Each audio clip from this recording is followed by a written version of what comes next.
Oitavo ano, bom dia, tudo bem? Então hoje aqui eu vou fazer a correção comentada da atividade que eu solicitei aí na aula anterior para os senhores e senhoras, ok? Então vamos lá, eram apenas 4 questões, né? Então vou comentá-las aqui agora, ok? Em um artigo escrito em 1989, para comemorar aí 200 anos da Conjuração Mineira, o historiador britânico Kenneth Maxwell expôs sua visão sobre alguns aspectos dessa revolta, né, da Inconfidência Mineira. Quais características da Conjuração Mineira o autor sintetizou na passagem do artigo que reproduzimos a seguir? Então essa é a questão, tá? A revolta planejada não se materializara, ou seja, ela não foi posta em prática, tal, né? O Silvério dos Reis lá acabou dedando os inconfidentes e eles foram presos antes da revolta se iniciar, eclodir, né? Mas isto não escondia o fato de que em um importante segmento do grupo social em que um governo metropolitano, o governo lá de Portugal, devia confiar para exercer seu poder em nível local, em uma das mais importantes, populosas, ricas e estrategicamente bem situada capitania brasileira, tinha tido o atrevimento de pensar que podia viver-se em Portugal. Amparados no exemplo dos norte-americanos, que já tinham feito lá a independência, né? E teorias políticas correntes aí do período, que é o iluminismo. Os colonos haviam questionado o que devia ser inquestionável. Então, o que ele está comentando aqui, né, pessoal? Que aquele grupo, a elite econômica, os ricos em Minas Gerais, que deveriam servir Portugal e ser o braço forte ali de Portugal e o domínio da região, foi justamente o grupo que se revolta contra Portugal. Então é isso que o texto aí do Kenneth está comentando, ok, pessoal?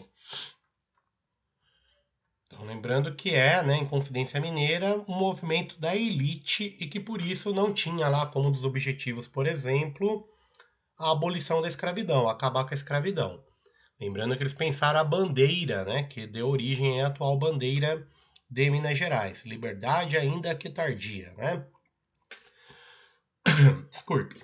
O texto a seguir faz parte do primeiro decreto assinado pelo príncipe regente Dom João ao chegar em Salvador no dia 28 de janeiro de 1808.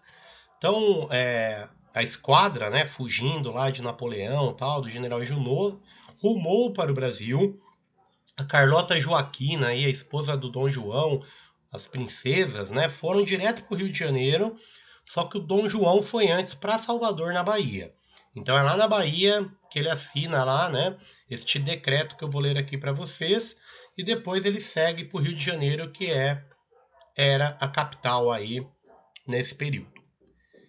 Que sejam admissíveis nas alfândegas do Brasil todos e quaisquer gêneros, fazendas e mercadorias transportadas ou em navios estrangeiros das potências que se conservam em paz e harmonia com a minha real coroa, ou em navios dos seus vassalos, pagando por entrada 24%, tá?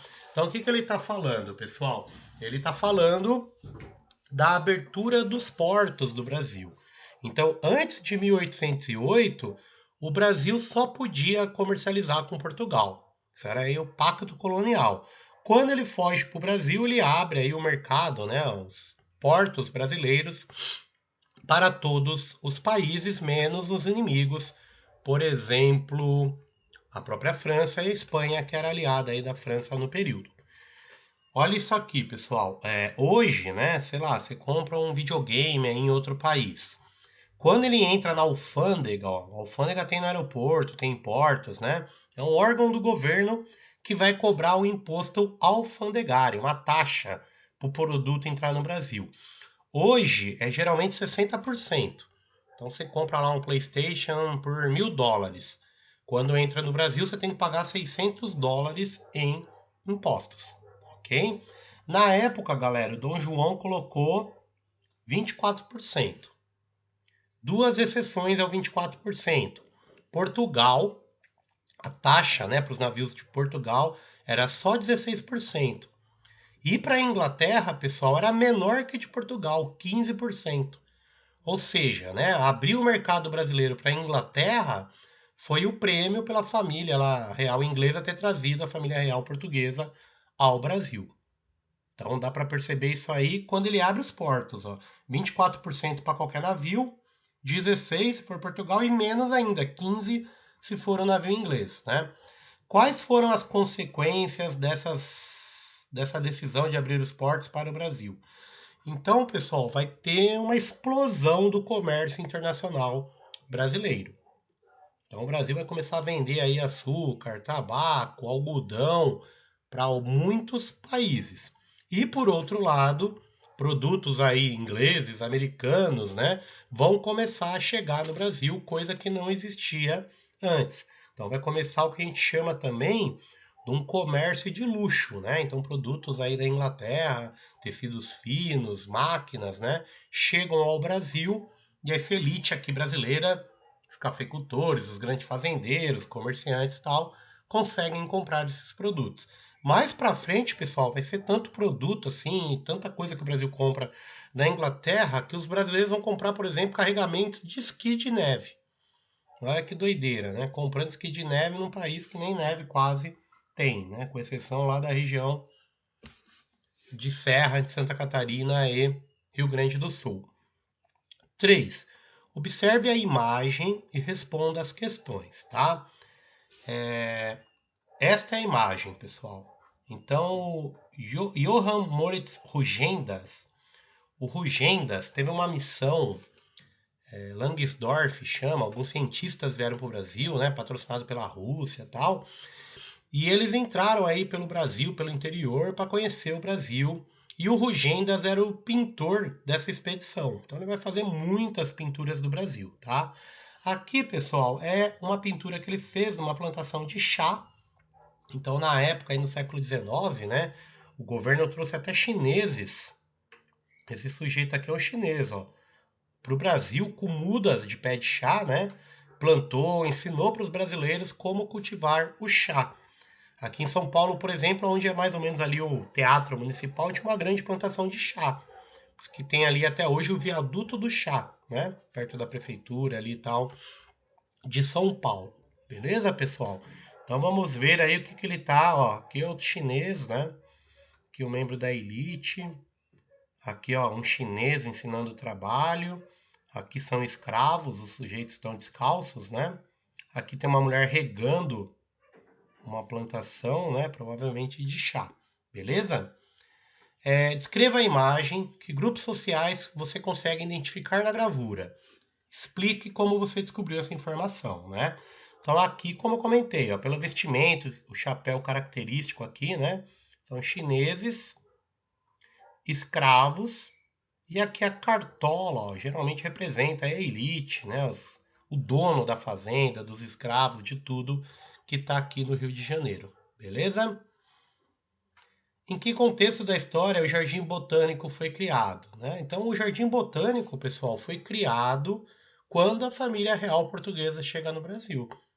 Então, na época, né, a ciência estava em voga, estava na moda, tal. Então, tinha a questão de criar um jardim botânico para ter o maior número possível de espécies vegetais, animais, coisa e tal. E outra, para garantir o abastecimento de água no Rio de Janeiro.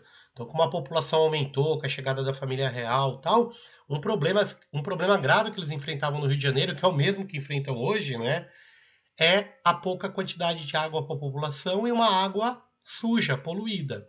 Então a gente está vendo no Rio de Janeiro que eles estão com problema lá no sistema, na empresa que distribui água, que a água está indo contaminada, tal, para boa parte da população. Então olha a inteligência, né, do Dom João, mais de 200 anos atrás, que sabia aí que preservando a floresta, preserva as nascentes, que preserva a água da cidade do Rio de Janeiro, tá? O seu neto, pessoal, Dom Pedro II, vai fazer isso em São Paulo, que é toda a Serra da Cantareira, hoje que abastece ali a represa da Cantareira, né? Ele que comprou as fazendas de café, mandou reflorestar, e por isso que a gente tem água hoje em São Paulo, né? Coisa que os governos de lá para cá parece que desaprenderam, né? A gente só vê desmatamento, casa sendo construída e nada vai para frente. E para terminar, pessoal, tinha aqui o retomar, né? Que fatores levaram os colonos a questionar a dominação colonial portuguesa? Então, o primeiro vai ser tributo. A Inconfidência Mineira, por exemplo, é uma revolta, né, uma tentativa de independência aí só de Minas Gerais, não do Brasil inteiro, né, por causa de impostos. Então, a elite que organizou a revolta devia muita grana para Portugal. Se eles fizessem independência, não deviam nada. Outros fatores são, por exemplo, a invasão lá do Napoleão. Isso aí leva muita gente a questionar. Pô, o rei não está lá, não governa mais, aqui ele não faz nada, então é um direito nosso se separar e se autogovernar. E que mudança ocorreram no Brasil após a chegada da família real, né, pessoal? O Brasil se modernizou, virou um país importante no mundo, ganhou teatros, ganhou estradas, ganhou bibliotecas, imprensa, jardins botânicos, bancos e coisas do tipo, né? Então o Brasil entrou aí realmente no mapa do mundo como um país importante, não como um apêndice de Portugal, né? Na verdade, nesse período que a família real está aqui, Portugal era o Brasil, e lá, Portugal, propriamente dito, estava dominado aí por Napoleão. Ok, pessoal? Então era isso por hoje, tá? Espero que tenham gostado aí da aula, da correção. E na semana que vem a gente começa aí com conteúdo novo. Ok? Então é só fazer a correção aí no caderno, né? Apagar, tal, o que errou, corrigir. E na próxima aula aí a gente continua, tá? Um bom final de semana, um abraço e até a próxima aula.